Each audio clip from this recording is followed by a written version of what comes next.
स्वागत है आप सभी का एडवांस डिग्री में। आज हम आपको BSc third year fifth semester zoology का सेकंड पेपर चल रहा है, जिसमें आपकी सेकंड यूनिट आज कंप्लीट हो जाएगी, जो कि आपका हिडन एरिया का रिप्रोडक्शन का टॉपिक है। इससे प्रीवियस वीडियो में मैंने आपको इसकी मॉर्फोलॉजी के बारे में डिस्कस किया था। उससे प्रीवियस वीडियो में इसके जनरल फीचर्स के बारे में डिस्कस किया था।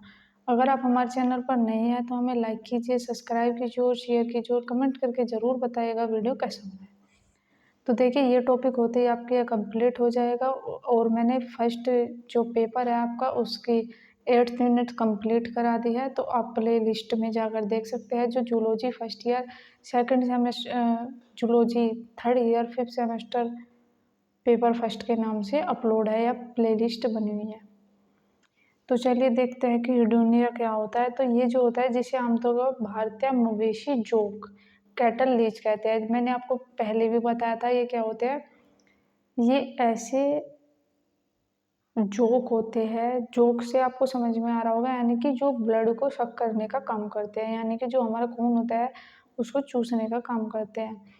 कोई भी, जैसे आपने बफेलो देखे होगे यानी कि भैंस गाय देखे होगे, उनके बॉडी पर एक जू टाइप के पाए जाते हैं, जो कि उनका ब्लड को शक करने का काम करते हैं और वे ज़्यादातर पानी में मिलते हैं, यानी कि जो ये नदी तालाब होते हैं वहाँ पर ये पाए जाते हैं। तो ये नदी तालाब में पाए जाते हैं, जिनका क्या काम होता है, ये पैरासाइट होता है, यानी कि ये दूसरों की बॉडी पर जाकर ही उनका ब्लड सक करके अपना पेट भरते हैं और उसका काम करते हैं, पेट भरने का। उसके बाद में देखते हैं जो ये उभयलिंगी होते हैं, यानी कि हेर्माफ्रोडाइट होते हैं, ऐसे प्राणी होते हैं। इसका मतलब होता है जो ये उभयलिंगी होते हैं, ये एक ही जीव में मेल और फीमेल रिप्रोडक्टिव ऑर्गन अंग होता है। अब वो देखिए, जैसे मेल और फीमेल है, लेकिन ये क्या है, ये अलग, इनके जो है सेक्स ऑर्गन अलग है।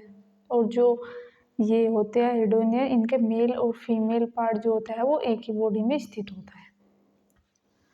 आगे देखते हैं इसके की एस्पेक्ट ऑफ रिप्रोडक्शन। तो पहला जो है वो उभयलिंगी है। प्रकृति में जो हिडन एरिया होता है वो बाइसेक्सुअल होता है, यानी कि मेल फीमेल जो होता है वो एक ही पार्ट में पाया जाता है, यानी इसमें एक ही जीव में पुरुष और महिला प्रजनन प्रणाली दोनों होते हैं, यानी कि मेल और फीमेल पार्ट दोनों एक में ही पाए जाते हैं।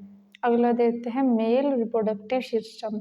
तो जो इसमें मेल रिप्रोडक्टिव सिस्टम होता है, देखिए इसमें 11 जोड़ी वर्षण कोष यानी कि टेस्टिस सीज होते हैं, जो कि 12वें से 22वें सेगमेंट में एक जोड़ी में होते हैं। मैंने जब इसके डायग्राम आपको समझाया था तो वहाँ पर ये सेगमेंट में बटे होते हैं अलग अलग। ऊपर मेल पार्ट पाया जाता है और नीचे फीमेल ऑर्गन या सेक्सुअल ऑर्गन कह सकते हैं वो पाया जाता है। तो वो कहाँ तक पाया जाता है, 12वें से 22वें सेगमेंट तक पाया जाता है, जो एक एक जोड़ी में होते हैं। ये वर्षण शुक्राणु उत्पन्न करते हैं। तो इनका काम क्या होता है, जो वर्षण शुक्राणु होता है उसे उत्पन्न करने का काम करते हैं।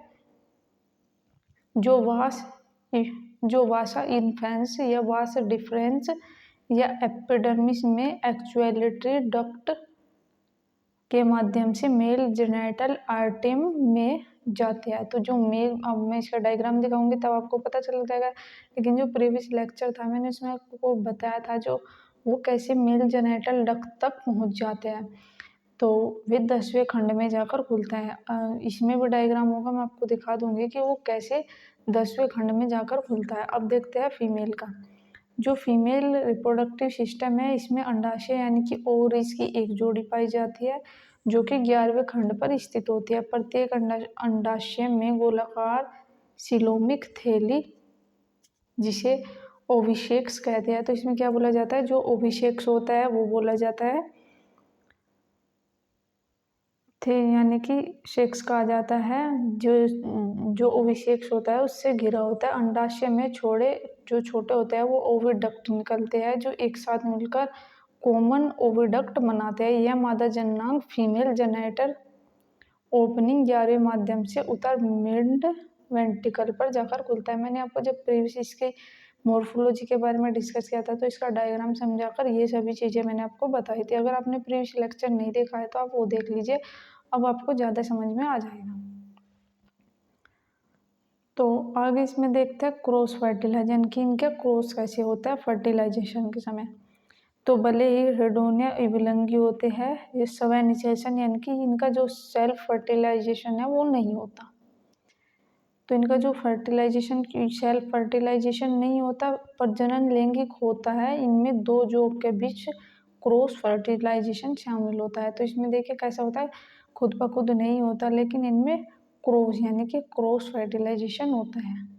जो कोपुलेशन के दौरान दो जोग एक साथ आते हैं, अक्सर जमीन पर या पानी में, यानी कि ये क्या करते हैं, दो जोग आते हैं पानी पर या जमीन पर आते हैं, एक जोग का नर जननांग छिद्र दूसरे जोग के मादा जननांग छिद्र में सामने आते हैं।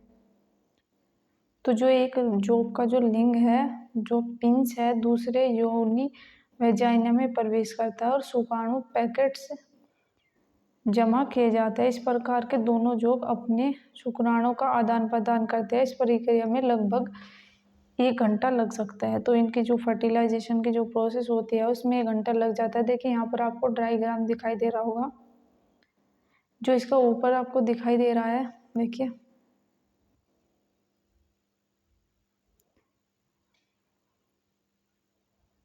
ये जो आपको दिखाई दे रहा है ये क्या है, पोस्टीरियर पार्ट, ये मेल है और ये फीमेल है। ये कोई भी एक कह सकते हैं, एक हर्डमेनिया का डायग्राम है जो कि बॉडी सेगमेंट में बटा हुआ है।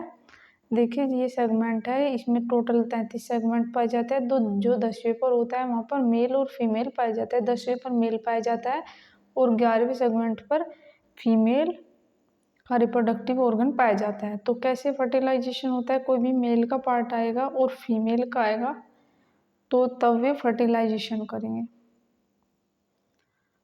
जो सीलियम फॉर्मेशन है, सीलिएट यानी कि कलाइटम फॉर्मेशन है, वो ब्रीडिंग सेशन के दौरान होता है। तो ये कब होता है, जब इनका ब्रीडिंग का सेशन होता है तब होता है। और एक स्थायी पट्टी जैसे संरचना हो गई, यानी कि जैसे स्ट्रक्चर हो गई, कलाइडेम कहा जाता है। जो इसकी पट्टी जैसी जो स्ट्रक्चर होती है, देखिए यहाँ आपको दिखाई दे रहा होगा, जो इसकी ये स्ट्रक्चर पाई जाती है कैसी होती है, ये पट्टी जैसी संरचना पाई जाती है, जो कि 9वें और 10वें और 11वें खंड के आसपास विकसित होती है। तो कहाँ पर होती है, जब 9वां 10वां या 11वां सेगमेंट जो होता है वहाँ पर ये स्थित होती है। यह क्लैंट्रिम ग्रंथियाँ होती है जिसे कोकून के निर्माण में महत्वपूर्ण भूमिका निभाती है। तो जब कोकून का निर्माण होता है तब ये महत्वपूर्ण भूमिका निभाने का काम करती है। अब देखते हैं इसमें कोकून फॉर्मेशन। जो कोकून फॉर्मेशन होता है उसका, जो कोकून होता है उसका फॉर्मेशन होता है। मैथुन के बाद जो जोक होता है वो क्लैंट्रियम क्षेत्र के चारों ओर एक कोकून या ओथिया उथेका स्रावित करता है। तो ये उथेका स्रावित करने का ये क्या होता है, एक चिपचिपा तरल पदार्थ होता है। जो उथेका होता है वो मैथुन के चारों ओर क्या होता है, स्रावित कर देता है, यानी कि फैला देता है। कोकून का निर्माण एक धीमी प्रक्रिया के थ्रू होता है जिसमें कई घंटे लगते हैं। फर्टिलाइजेशन करने में लगभग 1 घंटा लगता है, लेकिन जब ये कोकून का फॉर्मेशन होता है तो धीरे धीरे लग होता है और इसमें 8 से 9 घंटे लग जाते हैं। जो क्लैंटियम ग्रंथियाँ होता है जो काइटनेस पदार्थ या काइटनेस सब्सटेंस का स्रावित करते हैं, जो कोकून की दीवार बनते हैं, वो एल्बुमेन ग्लैंड या एल्बुमेन का स्राव करते हैं जो कोकून को भरने का काम करता है। अब देखते हैं जो अंडे इस कोकून में दिए जाते हैं। निषेचन कोकून के अंदर fertilisation take place with the cocoon होता है। अब देखते हैं जो वो कोकून होता है उसका डेवलपमेंट कैसे होता है। तो जो ये कोकून होता है इसका जो डेवलपमेंट होता है, पूरी तरह से बना हुआ कोकून आमतौर पर एक नम मिट्टी या पानी के नीचे सतह में जुड़ा हुआ होता है। तो कहाँ पर पाया जाता है, या तो वो पानी में नीचे सतह पर पाया जाएगा। जो कोकून होता है उसके अंदर जाइगोट पाया जाता है, यानी कि जो फर्टिलाइजेशन होने के बाद जो प्रोसेस होती है वो कोकून जाइगोट में पाया जाता है और प्रत्येक डायरेक्ट होता है। जो कोकून होता है वो डायरेक्ट होता है, जिसका अर्थ है कोई लार्वा अवस्था, नो लार्वा स्टेज नहीं होती, यानी कि इसमें डायरेक्ट अडल्ट बनता है, इसमें कोई भी लार्वा स्टेज नहीं पाई जाती। अब इसमें आगे देखते हैं कि विकसित हो रहा भ्रूण एम्ब्रियोनिक कोकून के अंदर एल्बुमिन का भोजन के रूप में अवशोषित करता है, यानी कि एब्जॉर्ब करने का काम करता है। जैसे माँ के अंदर बेबी होता है तो प्लेसेंटा के थ्रू क्या होता है, जो बेबी होता है उसे न्यूट्रिशन मिलने का काम करता है। जो प्लेसेंटा होता है उसे बच्चे को खाने पीने का जो सामान होता है प्लेसेंटा के थ्रू मिलता है। इसी तरह यहाँ पर कोकून को एल्बुमिन के रूप में भोजन मिलता है। अंडे के छोटे पूरी तरह से विकसित जोड़ निकलने के बाद लगभग 15 दिन में वयस्क जैसे दिखते हैं, यानी कि कैसे दिखता है, 15 दिन के बाद ये थोड़ा बड़ा हो जाते हैं और वयस्क जैसे दिखने लगते हैं। तो कैसा लगा आज का हमारा वीडियो ज़रूर कमेंट करके बताइएगा। मिलते हैं किसी नए टॉपिक। आज आपके सेकंड यूनिट कंप्लीट हो गई। अब हम पेपर सेकंड के 8th यूनिट का कुछ टॉपिक बचे हैं वो करवाएंगे, फिर 7th यूनिट, यानी कि पहले हम आपको वो पढ़ाएंगे जो इजी होगा और जो समझ में आएगा। यानी कि जब पेपर आएगा तो लास्ट के 4 यूनिट में से सबसे ज़्यादा आपका पेपर लगेगा और वो इम्पोर्टेंट भी है। अगर आपको जूलॉजी या बॉटनी का रिसर्च पेपर चाहिए तो आप हमारे चैनल पे देख सकते हैं, हमने जूलॉजी और बॉटनी का दोनों का अपलोड कर दिया है। तो मिलते हैं किसी नए टॉपिक के साथ में, जब तक के लिए आप हमारे चैनल से जुड़े रहेगा।